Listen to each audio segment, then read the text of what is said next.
Shalom, welcome to the Jewish View.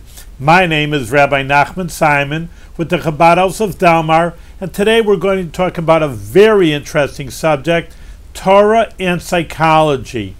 Well, many times you would also have the question, people say, hey, those are two different disciplines. Torah is Judaism, psychology is in the science. Why, and how do you put them two together? And that's really the point of this show, is that we're going to show that not only are they disparate, but they're actually very much complementary to one another. And I'm going to focus on, of course, so many different psychologists and ways to approach psychology.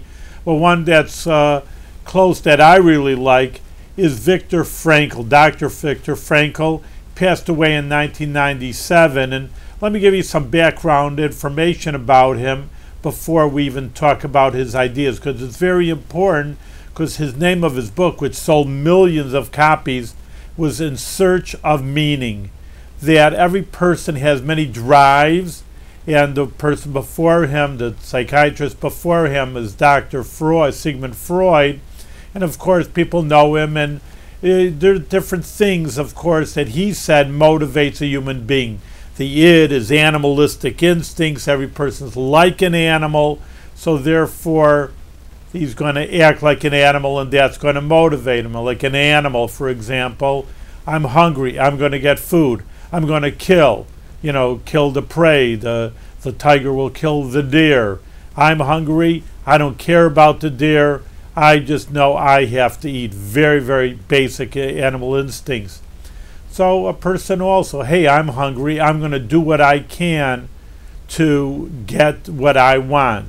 Of course, there's laws and regulations amongst human beings. Hopefully they keep to them. And that will discipline a person, limit a person to what they can or can't do to get that food on the table. Can't steal, can't rob, etc. Can't lie and cheat. Hopefully people don't, but you're not supposed to. And therefore, that's the way they're going to motivate themselves to, hey, you're going to sit around, you're not going to eat. So you better get out there in whatever way you can, hopefully legally, and you're going to get something to eat.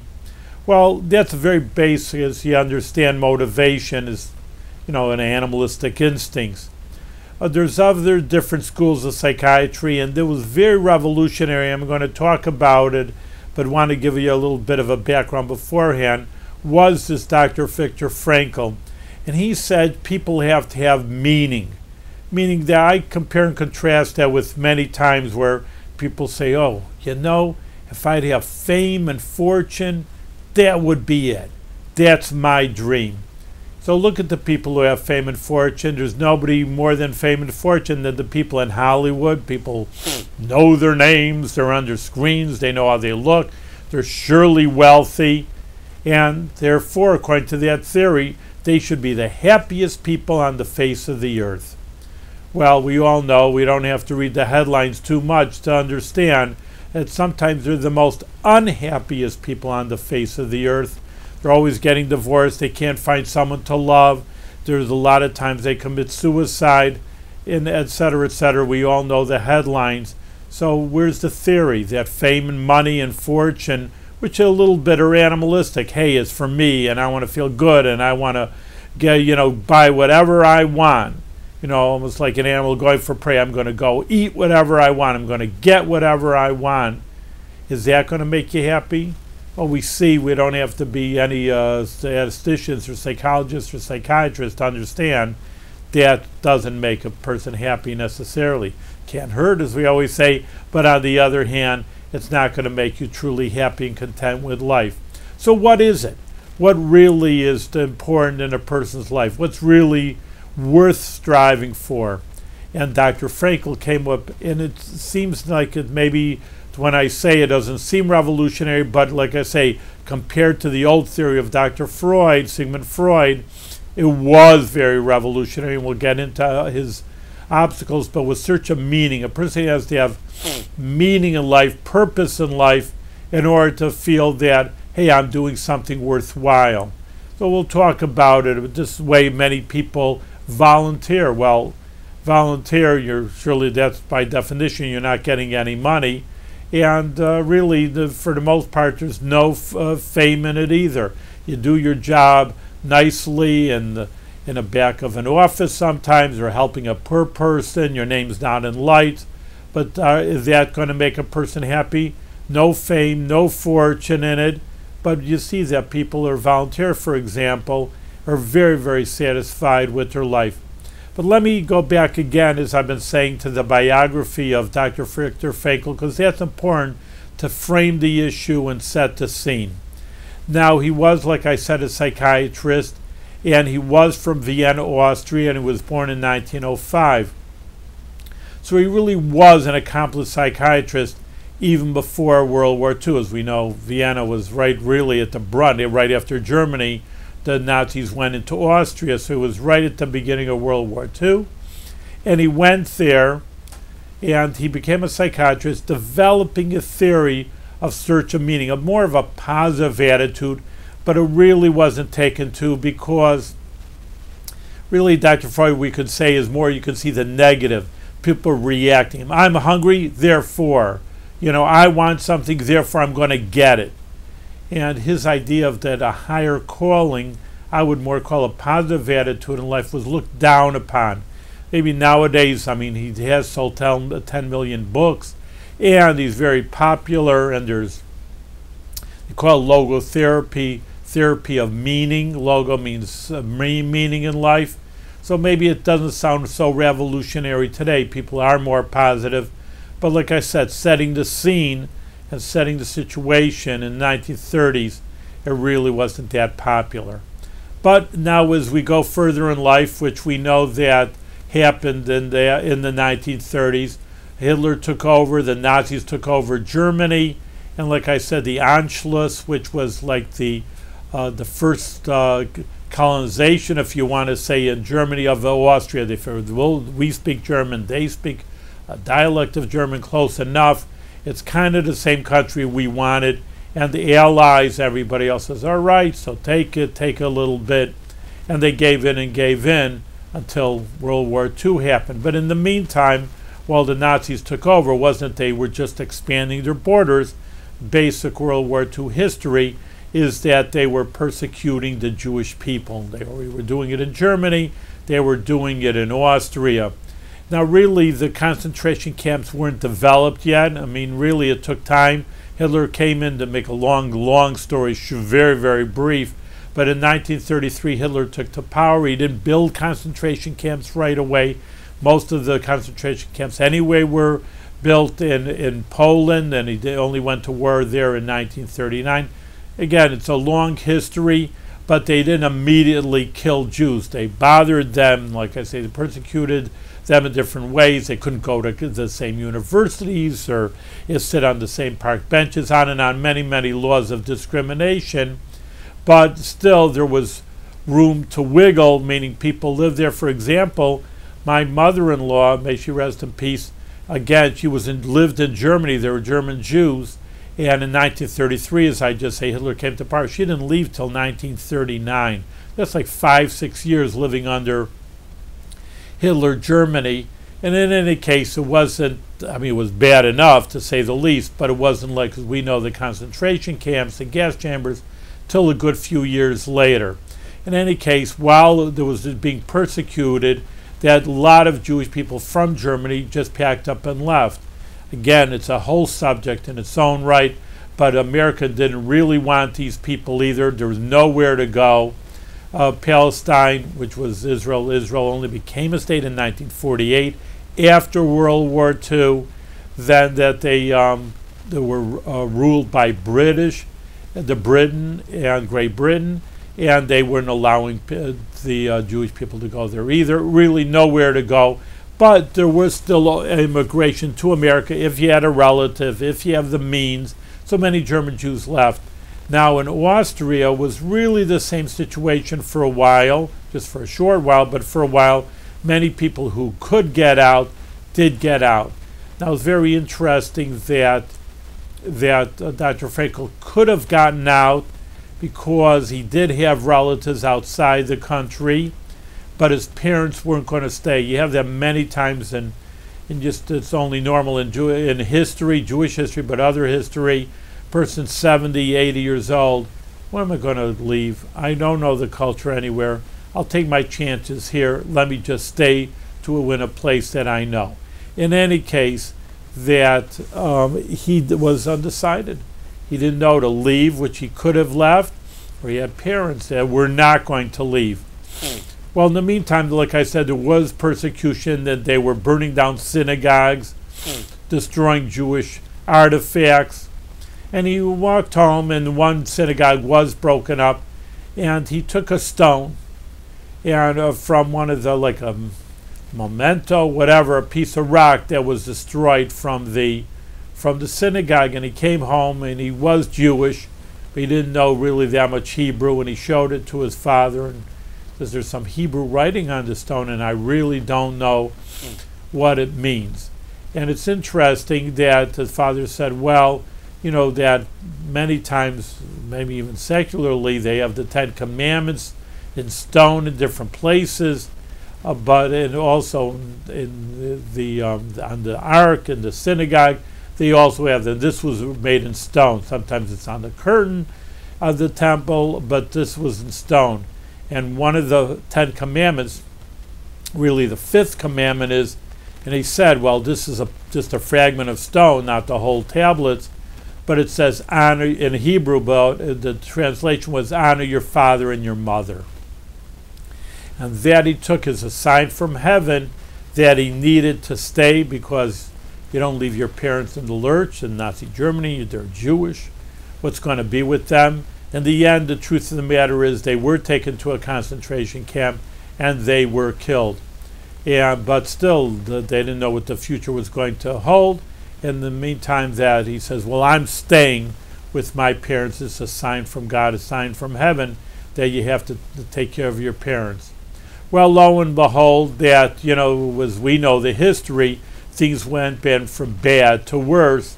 And Dr. Frankl himself, to make a long story short, was taken to Auschwitz, the concentration camp, one of the worst concentration camps in Nazi Germany. 1.5 million people were killed. Terrible, terrible, terrible place.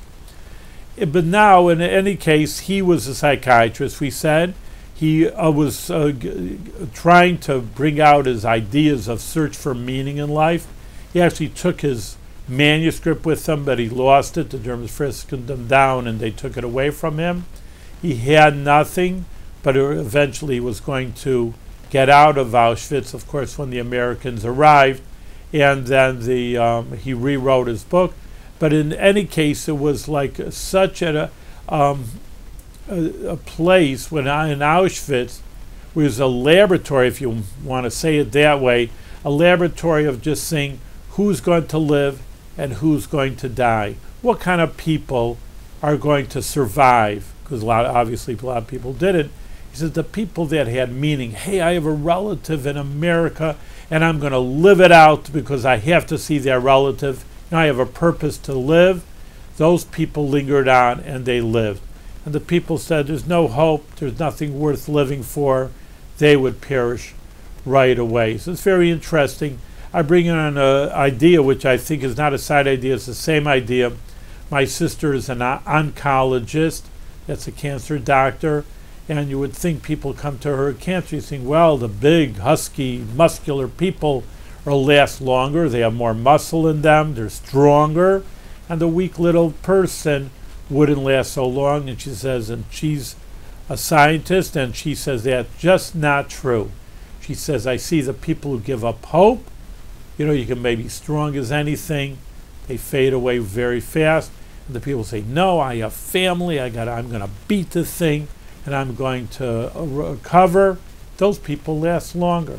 So again, it's interesting. Again, what is more important in life? Maybe we can put in such words, it's not the physical things, it's the money, the fame, or the muscles that you have. It's more the attitude, the psychology, and that's what we go into also. Exactly what we were trying to say at the beginning of the show, Torah and psychology. Where does Torah fit into this? Torah gives meaning to life. It gives an idea that there's a purpose in life. We're not just here, let's just have fun, where there's a reason for being in this world, that in order to think about what the purpose of why God created not just human beings and not just the world, but to you personally. It's very important that every person feels a personal connection. They are, whoever they are, has a reason for being here. If not, God's in charge of the world, they wouldn't have this person exist. Well, God doesn't need another person in the world for nothing. There must be a positive reason for it. In any case, going back to Dr. Viktor Frankl, he did, as we said, that he survived Auschwitz, and he survived because he had meaning. But it wasn't so simple. It's like, they lived happily ever after. I can't really say exactly the story. It took him many, many years, really, of fighting the establishment, or the psychiatric establishment. People just didn't want to know from him. They didn't want to hold by it. That he said, we have Freudian, it's your animal instincts. There's no, there's no such thing as meaning. I mean, there is meaning, of course, but that's not the major motivation of a person. So he was really giving up hope. And there's a beautiful, beautiful story about the Lubavitcher Rebbe, who was, of course, at that time in 1959, about 15 years after World War II, 14 years, and he was living in New York, and he told a woman who was going to Vienna, please look up Dr. Frankl and say, don't give up hope, and, keep persevering, and things will be all right. So she didn't know Dr. Frankl, but the Rebbe told her a mission to, when she goes to Vienna, Austria, when he heard that, go to Vienna, please give him this message. So she looked around. He actually went to the university. He's a professor. He must be at the university. And they said, no, something's wrong. We don't know. He looks a little sickly, and he hasn't shown up for a few weeks. Where does he live? I'm going to go to his home. The Rebbe told me that I have to see him. So they should point out their home to her. Knocks on the door, and like a maid shows up and says, Dr. Frankl, he says, I want to see Dr. Frankl. He says, no, he's not seeing people now. She said, what do you want to come here for? What are you bothering him for? He says, I have a message from the Lubavitcher Rebbe. And with that message came back. He says, I want to see her. Dr. Frankl says, I want to see what she's saying. And she just said, that message, as we just said, gave her over the message, don't give up, things are going to be good, and you will be successful. And Dr. Frankl says that was the word he really needed exactly at that time. And he kept on going, and actually the world turned around. The psychiatric world turned around, and they accepted his new theory of psychiatry, of psychology, that the major motivation for people is to have a meaning. And so there's millions of books have been sold. He was lecturing, and he passed away in 1997, so a good many years later. He kept on lecturing about it, and people enjoyed it. There's many, many stories of his successes, of telling people, look for something that's true and dear and passionate in your life, and that'll motivate you to do the right thing. So that's an important idea with psychiatry. But again, we wanted to connect it to Torah, because every person in the Torah realizes that everything they do, meaning that there's an interesting idea in the Pirkei Avos, the ethics of our fathers, and also the Rambam, Maimonides, that whenever you do something, you should look at yourself as totally equal, like equal scales, and exactly 100%. So like even a feather, for example, would weigh down one side or the other. And when a person looks at that, and they look at that situation in life, that they're going to be motivated to do the right thing, because they know with that one more right thing that they're going to do, and it may be small. We're not talking about $1 million to some charity. Well, I don't have the $1 million, or I'm not a big scholar. No one asking you to be a millionaire. No one's asking you to be a scholar. They're just asking you for one more good action to do, and that's going to weigh the whole balance of yourself and the whole entire world. It's an incredible Maimonides idea. The whole world is on a balance, and whatever you do at that any one moment is going to determine what's going to be good or not so good for yourself. So this is a very important idea in the Torah also, look at the importance. Just think of the idea, what it means to a person to have that kind of attitude. The attitude sounds like, who needs me? What does it make a difference what I do? What relevance am I to the world? So all these ideas just fall right off.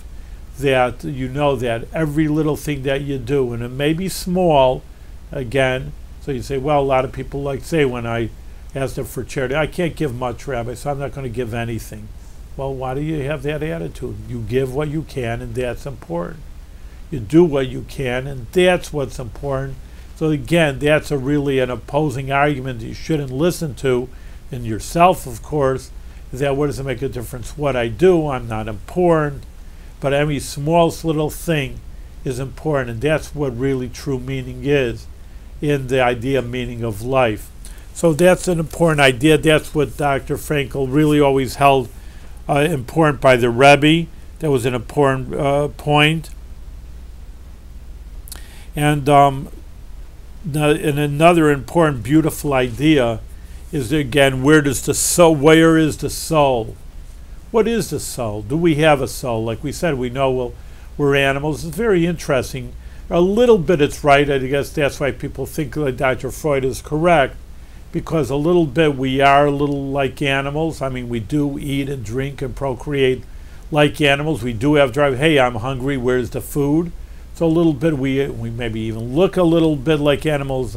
I think that's exactly a true idea. We're not gorillas, and we don't come from gorillas. We are the human species. But, you can see where people think, we're a little like animals. Well, what does that make a person act like? So, well, I'm just a big animal. I'll do what I can. Or, like we said at the beginning of the show, maybe there's laws, but I'll try to get away with whatever I can. What does it make a difference? I'm just an animal. I'll act like an animal. So, and it's very important to understand the opposite idea, that every person also has a neshama, has a soul. That's very important. And in Hebrew, which we say many times, these are just rabbinical ideas that really are connected to deeper ideas. They use Hebrew words. Sometimes Hebrew words, in a deeper sense, have a connection to a similar Hebrew word, even though they're not exactly alike. What am I talking about? And the idea that the word soul, S-O-U-L, in Hebrew is neshama, and breath is neshima. Well, even if you don't know Hebrew, you hear that it's very, very similar. That a person breathing, I mean, in English you say soul and breath, two totally different words. But on the other hand, that you could look a little bit deeper into it, and you say, well, if a person's breathing, he's alive and he has a soul inside of him. So that's very important idea for a person. So there's not the component, there's animal. Yes, maybe there is an animal component in a person. On the other hand, there's also a soul compartment in that person, and they have to energize that soul that's inside of them in order to elevate themselves to a higher level, and to have the soul be in charge of a person. Not that the animal should take the soul for a ride. The soul should take an animal for a ride in this world and use their breath and their life to use for spiritual ideas and soul ideas. So that's another very important idea in Judaism, but again, we can connect it to the idea. Now, there's 3 different points, and we're only a few minutes here. He says, if there's no guilt, there's no responsibility. People don't care what they do. They hurt people, and they don't care about it. Again, I have 10 different jobs, and one of my jobs is, of course, visiting Jewish prisoners. There's few, not many, but there are few, and they have to be visited. And, of course, I try to direct them to the correct path. Not, first of all, obviously not to be criminal actions, but the worst people, I see a lot of different people in jail, talk to many people, that I know people are getting in trouble. I says, listen, you got to correct yourself. Just simply look around you. This is, bars all over on windows. Obviously, everybody knows what prison is. You're confined, etc., etc. You want to come back here when you get out? And they says, well, I don't care. Says, what, you're going to commit the same crime again? So, and some people do care. They got to do whatever they can, even though it's a total uphill battle. Fine, but on the other hand, they're trying. If they're not trying, meaning that they don't have any guilt of what they did wrong, you know they're going to be back there. And there is a high rate of recidivism in prisons because they don't care. So not the only reason, but in any case, if there's no guilt, then there's no responsibility. You have to feel that you want to be better or whatever you did wrong. You don't have to get down on yourself. We're not saying to get depressed that I'm no good, but think, hey, I'm going to be better because where I'm up to is not the right idea. So it's interesting that a person, just in a few more minutes, a few other thoughts about Dr. Frankl. He says there's 6 days of creation, and on the 7th day, we know the basic Bible story, God rested, so we're supposed to rest also. And now that's a very interesting thing, because what's the idea of rest? Some people say, well, I'll just sleep the whole day. Fine. I have a lazy day. The Sabbath's the day of rest. You told me to rest. I'll stay in bed. I won't have anything to do. That is not really the Jewish concept. Nothing wrong. I mean, it's not wrong to sleep, but it's that being fulfilled. Is that what the Sabbath means? But again, it's a proactive. You understand? This is the point here. It's just you have to find meaning. You have to be proactive in the Sabbath to elevate your 6 days of the week. You have to look at yourself. What did you do for the last 6 days? Can I be better? Elevate everything you did. Take a break, so to speak, from your workaday world and see where you're up to, and in order to grow. Again, this all goes together with Torah's idea, with psychology, and just to reiterate, it's very important because a lot of people say, well, all right, I know what Torah is. Rosh Hashanah, the New Year, you hear the shofar, Passover, eat the matzah. Yeah. I know what Judaism is about. But when it comes to their inner feeling, people just think, oh, well, there's psychiatry, there's psychology, there's all kinds of being better, ways to be better, meditating. And no, Judaism has that in that also. Well, what's that have? I eat a matzah on Passover. What does that have to do with my good feeling? I mean, I like it, but, what's going to help me throughout? I have a lot of trials and tribulations, a lot of troubles in my life. What's eating a matzah going to do for me? But that's what we have to delve into. We just touched the surface. But the Torah does help a person to have a good psychological makeup. The first thing is, like Dr. Frankl was talking about, is they have a meaning and a purpose. What specifically it is, and we can go through all the commandments, surely not now, we're out of time. But in any case, that everything what a person does throughout the day has, a person can find meaning in it, something deeper expression. Even it says in the Hasidic idea from the Baal Shem Tov, the founder of Hasidic movement, everything you see and you hear has to be a lesson in how to serve God. So really it's an ongoing process, not just Jewish holidays, but the idea is that you have to work on yourself to understand how everything has some kind of purpose, and ultimately that will make you happier. Person has some meaning in life, that's the person who's a happier person. We said at the beginning of the show, fame, fortune is not going to help a person. Maybe temporarily you have a good time, but when you look at yourself and you decide why are you here on the earth, what's your whole purpose in the world, that the money's not going to do it for you. What you do with the money, you can do incredible good things with the money, and even if you have fortune, you could be an example to other people, but just to sit there saying, I have fame and fortune is not enough. So for every person, they have to find either in their family or in their friends and the deeper purpose of what God wants them to do. Thank you very much.